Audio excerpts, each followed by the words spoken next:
Hey everybody, welcome to another version of Weekly Wisdom with Mama Starr. This week we get to talk to the incredible Steph Jensen from a wonderful location below the Brooklyn Bridge. We're talking about food and energy and how it manifests and her great program coming up, the Manifestation Detox. So have a look and we'll see you on the other side. Hey everybody, I am here today with my good friend Steph Jensen from Steph Jensen Health Coaching, and she's in Brooklyn by the Brooklyn Bridge. We're going to talk about, look at that, is so cool. We're going to talk about, the intuition thing, but we're also going to talk about food and how food works with manifesting and your intuition. So, hey Jess. Steph. Steph, did I say Jess? Oh my God. It happens all the time. Either Does it Jess really? or Jen. And I don't know if it's because my last name is Jensen, but I get it all the time. Jess Jensen would go really well. I know. Yeah, right? You see those threads on Facebook where it's like, my name is this, not this, not this, not this. And I'm like, well, how do you mess up Starr? But they do. I mean, I get Starr Starr's my name, but I get Sky. And that's so funny. so I'm sorry. That's okay. Yeah. Jensen, welcome. Thank you. It's really funny. I have to tell you, I hadn't actually told you this before, but you've been on my mind for a while. And the really funny thing is, I mean, we know each other, but just kind of in passing, hey, how's it going? But you've been in my brain. And so when I was like, oh my God, I think I really want to interview Steph, I was like, okay, let's do this. What really got me though, it was really funny because it was like, I like I said, I've had you kind of on my mind for a while. And then you came out of the woo-woo closet and said that to your tribe. And I was yeah. Well, okay. It's good timing. That's where that came from. What inspired you to come out of the woo-woo closet? Well, I feel like I already was to my friends, but not necessarily to the people who subscribe to my newsletter, my quote-unquote tribe. And I was really kind of beating around the bush with that stuff. And I just wanted to come out full force with it because I've been working on this idea of the manifesting diet for so long, and I wanted to start talking about it and not hiding that because I know that it could really benefit people. So I just kind of had to make an announcement like, hey, what I'm going to be talking about around here is going to change a little bit. And if you aren't cool with that, then, you can go or you can stick around. And so, yeah. How's the response been? It's been good. It's funny because you always wonder what people are going to say. Like people like my dad, I can't really talk to him about that stuff necessarily, but he responded to my newsletter and said, I always knew that you were a bit woo. So, yeah. Yeah, that's a really funny thing. I can remember the first time I was like, I was doing a card reading for somebody, and I mean, I just kind of did it, and then it's like I started saying stuff to this girl. I'm like, I don't know, I see like a crystal heart locket, and she's like, well, yeah, I've got one, and I was like, well, you need to wear it. She's like, well, it's too big, and I was like, well, you need to put it under your pillow, and she's like, I already have it under my pillow, and I was like, wow. What? And she's like, how did you not know you do this? That's amazing. When you said your dad said he's always known, can you pinpoint a time when you knew that you were of the woo persuasion? That's funny. I guess it was just kind of through my whole, personal transformation that started, about 6 or 7 years ago. Mm-hmm. Just a lot of the stuff that was, the books that I was reading, stuff about, the law of attraction and, just the power of the universe, alignment and all of that stuff really resonated with me. And I'd kind of been searching for answers for a while. And so it just kind of made sense and I kept following it. And, a lot of the stuff that I practiced worked. Yeah. And so, yeah, here I am. And now it's so much more mainstream, which is great because I feel like you can talk about it without, getting the side eye now. And it's really weird too, because it's actually just very much part of the dialogue now. Yeah. I mean, and people say it without even realizing what they're saying. And it's like, if you go back to it, it's like, I always tell people, Henry Ford said, whether you think you'll succeed or not, you're correct. Yeah. And so it's always True. been there, and it's been in the lexicon, but suddenly now it's becoming much more mainstream. And it really is. It's now, I remember, there was a thread I had in my group, and someone asked, they were like, does the food you eat help you to become more intuitive? And I'm like, I'll be honest with you. I always work on myself, constantly work on myself. And the actual health part of it and taking care of my body part of it is like the very last thing. And I mean, I honestly said to my mom the other day, I was like, and this is where it comes from. I'm blaming my mother. Okay. I just want you to know, because I said to her, I'm 53 years old now. I really should start taking care of my body. And my mom goes, yeah, I didn't really start worrying about that till I was 80. Like, too late. It's honestly too late. I mean, you can still do some stuff at that time, but I'm working right now with a woman with Parkinson's, and that stuff starts way, way, way, way before you're actually diagnosed. So I believe it's never too early to start. Well, I think 53 is probably about the right time to start, maybe. Yeah, and you're the exact kind of person who I work with, because I think a lot of people in the spiritual community have this awareness that their diet is out of alignment with their other practices. And you probably have some awareness that it's not in your highest alignment to be eating the way you are. I mean, I don't know what your diet is like, or your other practices, but that is a big piece of it, because you should be treating your body with the respect that it deserves. Your body is a temple, and the things that you consume are a direct reflection of how you treat yourself and what your worth is. So do you think you came into the health coaching profession concurrently with your ascension into the woo-woo space, or did they happen separately, or how did that work? It all happened at the same time, because I had moved to New York City about 8 years ago, and within just a couple of years, I really crashed and burned, and I was struggling with a lot of fatigue. I don't know if you could consider it chronic fatigue, but it was pretty bad. And just a lot of things that I'd been struggling with my whole life, some mild depression. I couldn't even remember a time when I didn't feel mildly depressed throughout my life, as well as, a lot of anxiety, not sleeping very well. And if you look back at pictures of me back then, I just didn't look very vibrant. So there wasn't a lot of life force there. And so I then was diagnosed with a digestive disorder, and I was told, thankfully I had more of a holistic doctor. He said, the only way to really heal this is to change your diet. And so it took me a while, almost a whole year and a half, because it was, I kept trying to go back to it and see what I could get away with. But once I was able to fully commit to that, my whole life unfolded and really started to become the life that I always wanted. So when I was in my 20s, it felt like, every single year felt like it was on repeat. It was kind of like, okay, when am I going to, be in a relationship, or when am I going to have the career that I really want, or the friends that I want, or the apartment? And every year it just felt the same until I made those changes. And then I also got more into personal development work too. So I wouldn't say it was just the diet, but it really just spurred so much in me, because it lifted that veil, that fog that I had of just not feeling very in alignment. And it wasn't just the depression, but it was not being able to hear my intuition, just not being very clear on what was going to make me happy. And so, changing the foods that I ate then, allowed me to have the energy to pursue these other practices too, and doing more personal development work. Wow. That's really interesting. Yeah, I know. I was telling you before that I have a friend and a mentor who runs a colonic clinic. And she was talking about, she showed me this emoji of a happy face with poop on the top. And she's like, I work on both ends. And I was like, concurrently?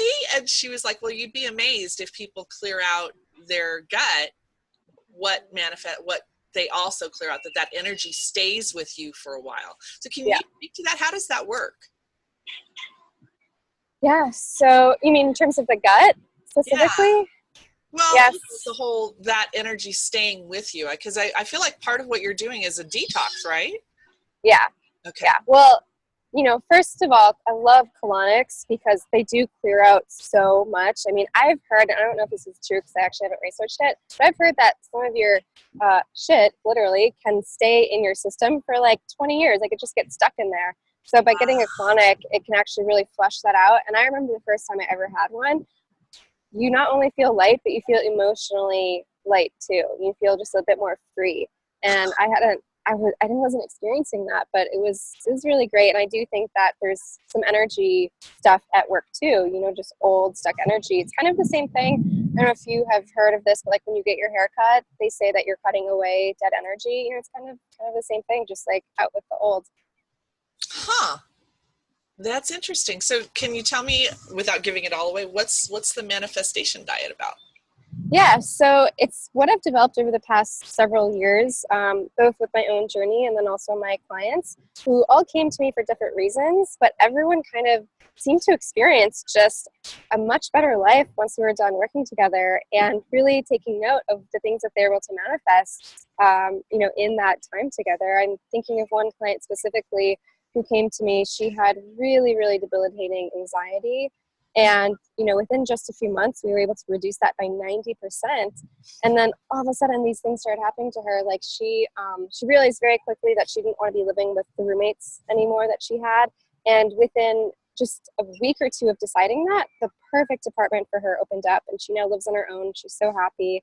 At work, she was talking to her CEO, and he all of a sudden was asking her to start working on some new projects that were so much more in alignment with what she wanted versus what she was working on before, and having just a lot more confidence to talk to her crush at work, and all these amazing things. And she just said, I can't even believe that this is my life. Like it feels so different than from before. And so I really think that's the power of food, of what we feed ourselves. I mean, our cells, that what we eat is the energy that we're feeding. It's the building blocks of every cell in our body. So if you're feeding it not so great, dead foods that carry a negative frequency, everything's energy. So everything does have a frequency, and they can actually measure it. That's going to directly impact the vibration that you're putting forth in your daily life, and the things that you're also calling into your life, the things that you're trying to manifest. Mm-hmm. So what are dead foods that have, what did you say, dead foods that have negative energy? Yeah, so foods that I think are particularly harmful when you're trying to, tune more into your intuition and just be more in alignment with your path. Sugar is a big one. It's highly addictive. They say it's just as addictive as heroin or cocaine, lights up the same parts of the brain. And so when you're in that addiction cycle, it's really hard to hear what your body actually needs. And so you're not fully having your nutritional needs met. So you're just not operating at your peak. And instead you're a slave to this addiction. And so once you cut that out, and it is really hard to do, but I've done it successfully, and I've done it with a lot of clients. So, having someone to walk you through it, you'll be a lot more successful in that. But once you do cut it out, then you can hear, what your body really needs, and you're much more in tune with your true cravings, not just, I'm craving a candy bar or a bag of potato chips. You're actually hearing like, I might need like a little bit more protein today, or, something that your body really needs. So when you say cut out sugar, I think about it, it's like, okay, I have a teaspoon of sugar in my coffee in the morning, but there's more to it than just the actual sugar from the sugar bowl. Is that what you're saying? Yeah, and that's just, one example. Most processed foods out there are also going to contain a bit of sugar or be fairly high in carbs, which, then converts to sugar. So it's really about, trying to reduce your overall consumption of those processed foods and really moving towards a more whole foods, natural diet. What kind of foods enhance your intuition? Well, I think like the best foods for everyone is going to be, what's natural from the earth. So fruits and vegetables, specifically vegetables, because, fruits can also be high in sugar and kind of continue that addiction cycle. But, vegetables contain everything that you need from a nutrient standpoint. It doesn't contain, necessarily all of the protein and fat that you might need, but, vegetables contain sorry, I'm trying to figure out how to say this correctly. There's nothing that fruit has in it that vegetables don't. So that's why I'm a huge, huge fan of the vegetables that are, much lower in sugar. They're just, they're designed by the earth to meet our needs. There's so much that is not even understood about what they contain and why it's so good for us, but it's much different than just taking a pill form of, vitamin C or whatever, because it's a complex plant, and it contains everything that you need, the enzymes to break it down and be assimilated. So vegetables is definitely my number one answer for that question. Ah! Okay. Got it. That's not really one of my things. So I'm going to have to work on the vegetable thing. Yes. Where would I start? If I'm not a fan of vegetables, where do I start? Well, I think that just adding a little bit to each plate can be helpful, like starting off your meal with a really small green salad, like maybe lettuce or arugula, kale, something like that, and adding a dressing that tastes really good. So it's more of the delivery system for the dressing. Obviously you want it to be one that's going to be low in sugar, and I'm a big fan of making dressings myself. There's plenty of recipes out there on Google. A simple one that I like to do is olive oil, apple cider vinegar, salt, and fresh basil from my garden. Making a basil vinaigrette, I absolutely love that. I pour it on everything. But that's a good way to start, getting used to eating a little bit of green at every meal. And then also I find, a lot of people don't really love raw vegetables. It may be a bit harder to digest if you're not, used to eating a lot of vegetables, especially at a later age. You actually start to lose some enzymes if you're not using them. So use it or lose it. So if you haven't been eating a lot of vegetables your whole life, you might have a harder time digesting them. But by cooking them, it's a really good way to make it a bit more friendly to your gut. Just roasting them in the oven is my absolute favorite way. It's also super easy. I love buying frozen broccoli because you don't need to chop it. There's no mess. You just put it straight on the pan, frozen. Toss it with some olive oil, some salt, some pepper, put it in the oven at 350 and roast it for maybe 20 minutes or until it's like a bit crispy. And then just sprinkle a little bit of lemon juice on top. And that is like honestly my favorite food right there. I could eat that for every meal. Every single meal is really That's awesome. That's awesome. Man, there was something I was going to ask you. Let me think about this for a second, because I was like, oh, well, I was definitely thinking about my mom, who's 92 and now doesn't want to eat. Nothing seems to really appeal to her. Yeah. So that's a tricky age, I think, and a tricky part of getting the nutrition in her. I keep trying to at least throw like those nutrition shakes at her. Yeah. We got her a blender so she can make smoothies, and so she at least does that. But yeah, that's a hard thing, and I think that maybe I'm thinking about my attitude about food as I was growing up. I don't think it was very much of a. Yeah, it just seemed like. Yeah, we never really thought about it, I think, is most of it. We just never really thought about it. I remember my dad's go-to meal was macaroni and cheese. And it was like baked with the hard cheese crust. We loved it. It's not necessarily the best thing for us, though. Yeah, I mean, so many of us were raised on the standard American diet, and it's really frustrating because, we were taught that's what was healthy, following the traditional food pyramid that was taught in schools, but, that was actually sponsored by big agriculture because they want you to eat more of what they're growing. Nice. And so, yeah, it is really frustrating, but also understanding, really like all of these convenience foods, these, foods that now come in packages, TV dinners, all of that came as a part of the Industrial Revolution when women started entering the workforce after the war, and they weren't able to, do both work and, have a hot meal at the end of the day for their family, as well as, just all of the technology for making these processed foods, those kind of, synergistic, those two things kind of came together. And so understanding that, I feel like I was able to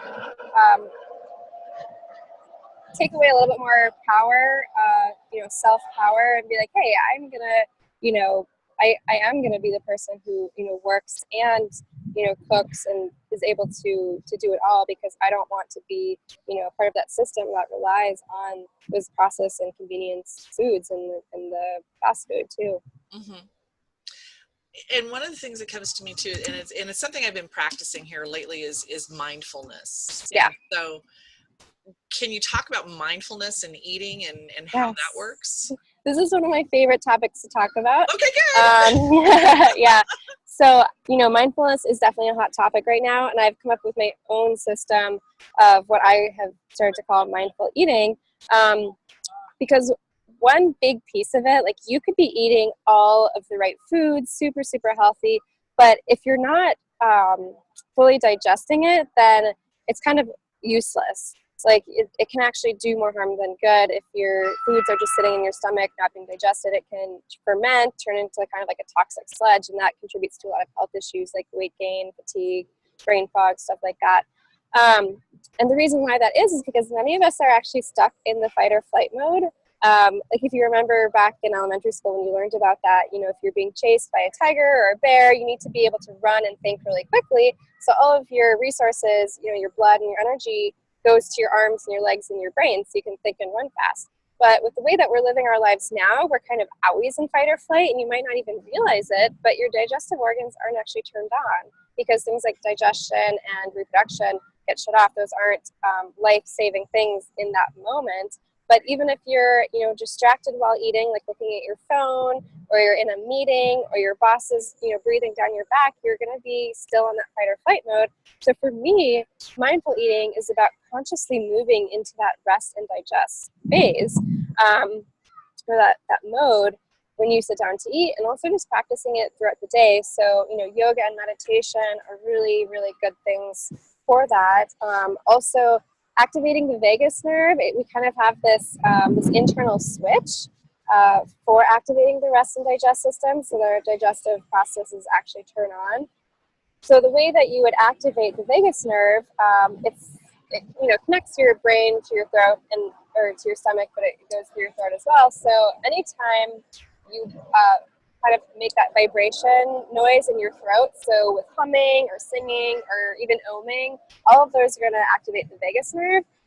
Those are all a little bit strange to do if you're, with your friends, like right before a meal. But there is one that I find to be more socially acceptable, and that is taking deep breaths through your nose. So that olfactory nerve also connects to your vagus nerve and can help activate that rest and digest function, so that you can fully absorb and assimilate everything that you're eating. Oh, neat. I could see Scott and I sitting there and singing out, though, right before dinner. Yeah, I mean, if you're into that, why not? I love it. We could sing. We could sing. You want to sing before dinner? Before dinner, yes. I don't think he's buying it. Okay. We could give it a go. We're going to give it a go. Cool. I love it. Perfect. Okay. Yay. I know that's really a cool idea, though. I mean, that part, developing that practice and bringing in that consciousness of, I am now going to sit down and eat food that is nutritious to me. Yeah, and there's a lot of other steps to the practice. That's just one example.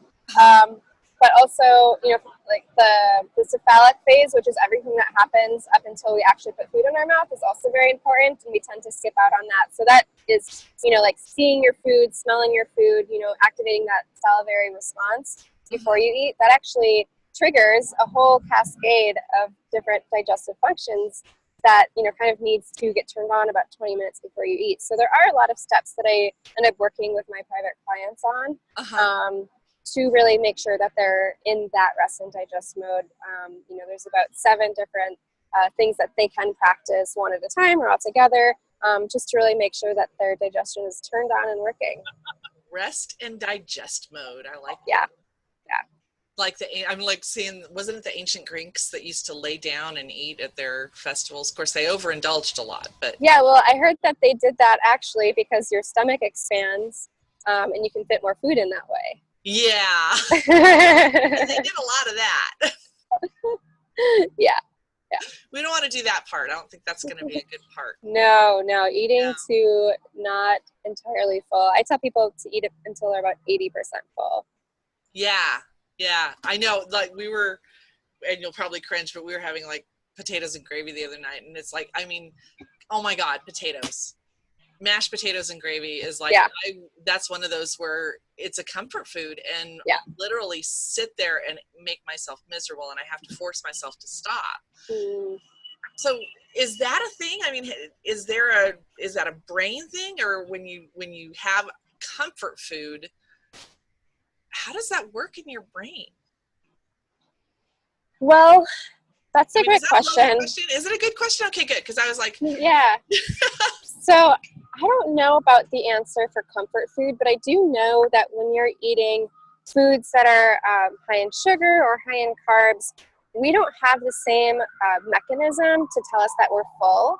So way back in the day when our ancestors were roaming the earth, there wasn't a lot of sugar readily available. You might have had like a fruit bush, a berry bush, or a fruit tree, and you could use that for immediate energy, but anything that you couldn't use immediately, your body would store for later. So it would send the message like, hey, store up on this food, and it would get stored as fat. So, overconsumption of sugar does directly lead to fat storage, not the other kind of fat that we used to think or believe made us fat.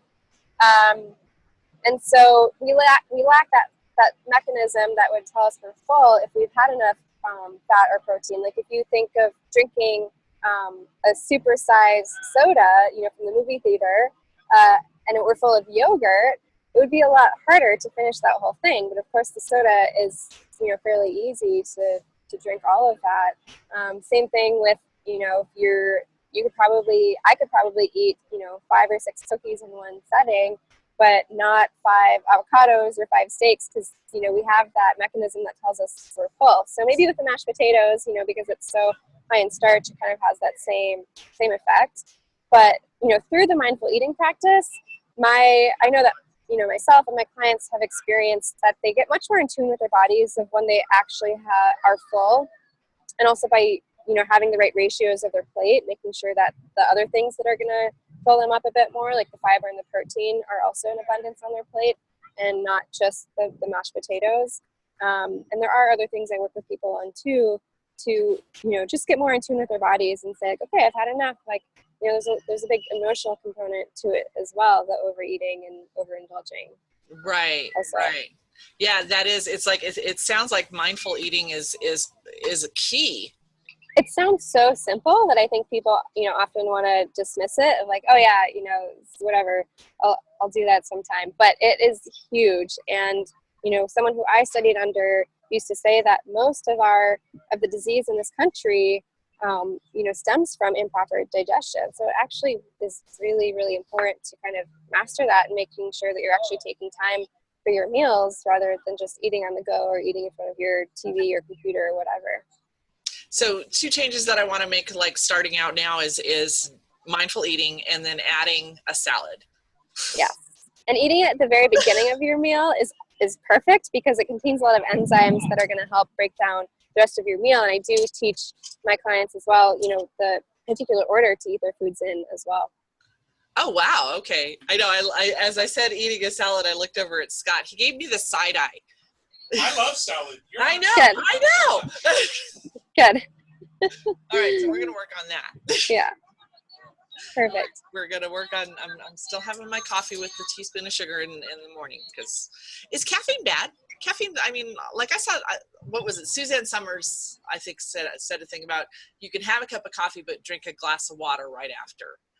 Yeah, I usually say eat a cup of vegetables afterwards, because it's so acidic, and, acidity in the blood is ripe for perfect condition for disease to thrive. But by balancing it with something alkaline, you're going to be much better off. So again, having that salad at breakfast, I know it might sound weird, but once you get used to eating, a breakfast salad, as I call it, you'll never go back. A breakfast salad. Yeah, me and my ex-boyfriend kind of invented this, but we would do just like arugula, 2 eggs on top, and maybe some avocado or dressing, or even some bacon, to really hit all of those, macronutrients that you need. I think it's delicious, and you just feel so, energized afterwards. That actually sounds good. And I mean, I actually like arugula. Yeah, me too. It's one of my I'm favorites. not sure Scott likes arugula, but Yeah. But to go back to coffee real quick, it is a highly debated topic, especially in the paleo community. So, my response to that is, if you feel addicted to it and you can't go without your cup of coffee, it might be time to try and break that addiction so that it just becomes more of a occasional treat, something like that. But also, it is one of the most highly sprayed crops in this country. So you're also consuming a lot of pesticides and chemicals, in your cup of coffee. So if you do drink it, I highly recommend that you go with organic. And then it's also about the stuff that you're putting in your coffee too. So if you are having, a teaspoon of sugar every day, or some, non-organic dairy creamer, you're getting more of those things that are gonna lower your vibration rather than raise it. And I know a lot of people feel buzzed, after their cup of coffee, but it's really like an artificial high, and you're not. I feel much more balanced and energized if I don't have coffee, because it does, kind of spike your energy, and then you crash, and then you're going to crave all those unhealthy foods. So, my energy is so much more stable when I just stick to, a balanced diet and not having those stimulants and that sugar in my diet. I did try having a glass of water one morning, and that actually wasn't as bad. It wasn't terrible. I think I was out of coffee. So yeah, big glass of water is an amazing way to start your day. You will feel very energized, especially if it's 24 or 32 ounces of water. Right, and then that energy then translates into me being able to tap into my inner knowing. I really feel like I want to experiment with this and see because I mean, it's been, and honestly, I think we talked about this before we started, is shit's wonky right now. Stuff is going crazy right now. And so it is literally the last thing that I need to take care of. And I've been avoiding it, but I keep going, I know I need to do well, yeah, it's funny you bring that up, because I am actually about to launch what I'm calling the manifestation detox. I know! So this is like a bite-sized way for people to kind of try out some of these principles. It's going to be starting on October 1st, and it's a 10-day cleanse or detox, and not in the traditional way. You're not just going to be drinking a bunch of green juice, but you're actually going to be eating foods that will nourish and satiate you while taking out a lot of the junk and a lot of the foods that carry that negative, addictive frequency, so that you can be more in tune with your body's needs. And so it's going to be really good. I'm really excited. And then we'll also throw in some manifestation practices as well, so people can really try and create something amazing in the 10 days that we're doing this detox together. So how are you structuring it, and what are you going to be doing? Yeah, so the first 3 days will kind of be a gentle start to remove the foods, and then the next 7 days, I'll give you the recipes, the shopping list, everything you need, the guidelines. If you do want to also do some juicing, I'll give you a guide for that as well. And then, you'll get the information, right away, so you can do your shopping, and then we'll just dive into it together. Is there going to be like a Facebook group? Or are you going to do absolutely. There will be a Facebook group. So you'll get daily emails, and then also the Facebook group. I'll jump in there and do videos and, answer your questions there as well. And I love just like the community that comes together during these things. Last year on January 1st, I did a sugar detox for 3 weeks. Over 70 people did it, and we just had amazing, amazing results. So, and I think that people have even better results when they're a part of a community like that. And so, that's why I like doing these things, because it kind of gives you people who are in the same boat with you, and you meet up. And the thing that I really love about doing those group things, it's like, I've got my Divine Connections group. Yeah. That people come together who are meant to be together. It's kind of one of those really amazing things where you have that group energy, and people come together and really join in a community. Yeah. And it feels really good. And it is, I mean, I've had situations where I've taken a class and the class was bullshit, but the people I met, and I know not to say that your class is going to be bullshit, fabulous, but the people that you meet Yeah. In that environment are people who really are on the same path. 100%. Yeah. Some of my closest friends came from, group coaching programs that I was a part of years ago. The woman who I'm going to be moving upstate into her house next week, upstate New York, is from one of my mastermind groups. And so, yeah, you never know who you're going to meet or be in there with. And I always feel like the right people always make it in there. Absolutely. Absolutely. And you have this like seriously inexpensive. It's like $33, right? Yeah. That's crazy. Yeah. I mean, that's crazy good. Yeah. I mean, for how much you're getting, it's a really, really good price, but I wanted to make it accessible to everyone. I really wanted to make it a no-brainer so that your choice is really more about, do you want to, clean the junk out of your life and see what happens rather than get hung up on the price. So. Right. Now that's one of the things that I mean always comes up for us is how do you shift from the mindset that it's expensive to eat healthy? Because I mean, we have like these staples that we buy all the time and we don't even really think about it. But how do you do that? Is it?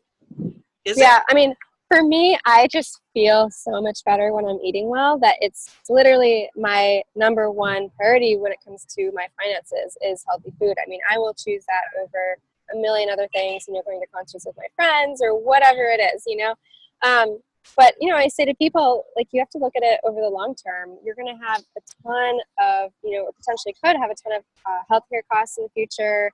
Mm-hmm. Sometimes when I stop eating well, go off my own bandwagon of my own healthy diet and don't feel so great, then I'm finding that I'm spending more on just, going to the healers to get me back to the place where I was before, or getting a colonic or something like that.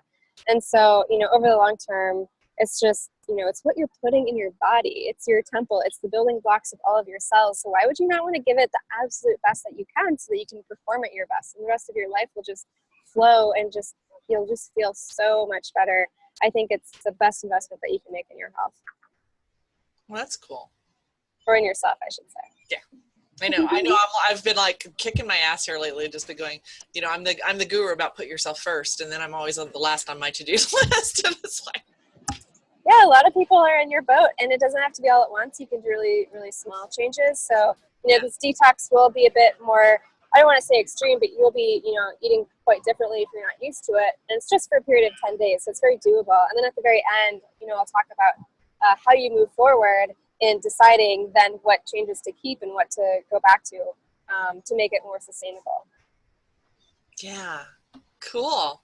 I'm excited for you. I think that's gonna be a really. Are you gonna do it with us? Maybe. I'm thinking about it. Okay. Well, I hope you do. I know a lot of people, like I said, this interview came out of my group. And they were seriously asking these questions. And I'm like, well, I know just the person to ask about it. And perfect. So, certainly it's something that my group's going to really enjoy hearing about. Yeah. I'm trying to think if there were other questions that they had. They were really mostly about, can my intuition improve if I improve my health or if I improve my food? Yeah. And it comes to mind that I've actually had a couple of psychics actually. One psychic I know for sure said that she rarely eats meat anymore because of the vibration she gets off of the food. Yeah. And that she can actually feel that vibration of the animal. Yeah. Yeah. Meat is one of those highly debated topics. And I think that everyone's body is different. Mm-hmm. I personally know that I need that higher source of protein in my diet. It's true that it does carry a lower frequency and some people are really sensitive to that. Mm-hmm. I think that I vibrate so high that I actually need it to kind of ground me a little bit. Yeah. But then, there is a big difference between conventionally raised meats and organic. So those ones are going to be definitely higher on that scale of the frequency scale. When you're, buying it from or buying, meat that came from a really healthy animal without a bunch of chemicals and hormones and antibiotics and all of that stuff. So the source does make a big difference. It always amazes me that they charge you more money for things that they don't put in. It's like, come on. Right? Seriously? Yeah, I know. But there are ways to, save money on that stuff. And that's, what I help a lot of people with, my clients. you know, like buying it directly from the farmer and, you know, buying a big portion of the animal versus going to Whole Foods every time and buying a pound or a, you know, ribeye steak or whatever, you know, you're going to pay a lot more for it then. Yeah, I know. I remember one. It reminds me of a story. We had a friend back when my first marriage. We had a friend who was a farmer, and so we bought a quarter beef from him. And one day he calls on the phone, and I said, "Yeah, we've really enjoyed that beef." He goes, "Yeah, that cow's name was Goofy." And he's telling me stories, and I'm just like, David, shut up. Stop it. I don't want to know this. But maybe if I start picturing that, I'll stop eating as much meat. So I don't know. I mean, we'll see. It's exciting. It's the final frontier, I guess, for me to kind of really dig into the healthy aspect. And during the detox, I'll have both options for people who do eat meat and people who are vegan or vegetarian. So you will be supported in both ways. You know, the reason why I still think meat is acceptable to eat, even though it has a slightly lower frequency, is because I think it's really paramount to keeping your blood sugar stable. Eating enough fiber, fat, and protein throughout the day is really, really important. So a lot of vegetarian sources, you know, just don't have that same protein density.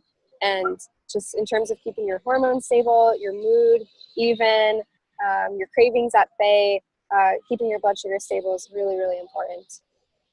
Wow, this has been really informative. This is good. Oh, I'm giving you guys a lot of insider information. I know for sure. Well, on YouTube and my Facebook group, everybody gets all this information, but then they get to go and do the detox, which I think is going to be. I'm so excited for you. I think that's a really, especially now that you're out of the closet, out of into the woo-woo space permanently and really doing that. That's exciting. Thank you. Thank you. How fun. I can't, can you show us again what you're looking at? I mean, it is so cool. Yep. Brooklyn. Nice. So over here is the old Domino Sugar Factory. You can't see it, but just over that fence, there's actually a little farm. It's called North Brooklyn Farm. So I've been to a lot of their farm-to-table dinners. That's the Manhattan skyline over there. We got the Brooklyn Bridge. Someone's playing bocce ball right behind me. Oh my God. I know, right? It's like an 80-degree day here in New York, and so I had to come outside for this because I just thought it would be so much more beautiful. It's great. I'm so glad you did, because especially I mean, I've never been to that part of the country, so I'm just like, oh, wow. Look, that's the actual, I've heard of the Brooklyn Bridge, and that's right there. It's right there. How exciting. I feel like a lot of new stuff is happening for you, and I feel like it's just going to take off for you now, because it's like you're kind of stepping into your own and just making it go. Yeah. Good for you. Thank you. For you. I'm excited. Well, that's great. I think we're just about done, and I so appreciate it. Is there anything else we need to know about our health, nutrition, intuition? What do you think? You know, I think that if you're, you know, watching this video, there's a reason, you know, something had you click on it. So listen to that intuition, because, you know, listening and paying attention is what's going to strengthen it. So jump on board with this detox if you want to give it a try, see what it's all about. You know, I'd really love to have you all there with me. Yeah, I'm excited too, because like I said, I've got people I know for sure who are going to want to watch this and find out more about it. And so that's going to be really, really exciting. Yay. So yeah, and then we'll put the link in the comments, right? We will. When we go to do the thing, we'll have it. We'll post it on my website, and we'll have links everywhere so that people can see it and join in. Perfect. All right. Well, thank you so much. Yes. It's been a blast talking to you, and a blast hearing all about that. Yay. All right. Bye. Bye. Wow, wasn't that a great interview? And a great location. I just loved seeing the Brooklyn Bridge. I never thought I'd see it. Anyway, thank you so much for joining me for today's Weekly Wisdom with Mama Starr. If you like it and want to subscribe to my channel, please do. Catch me on Facebook, and we will see you next week.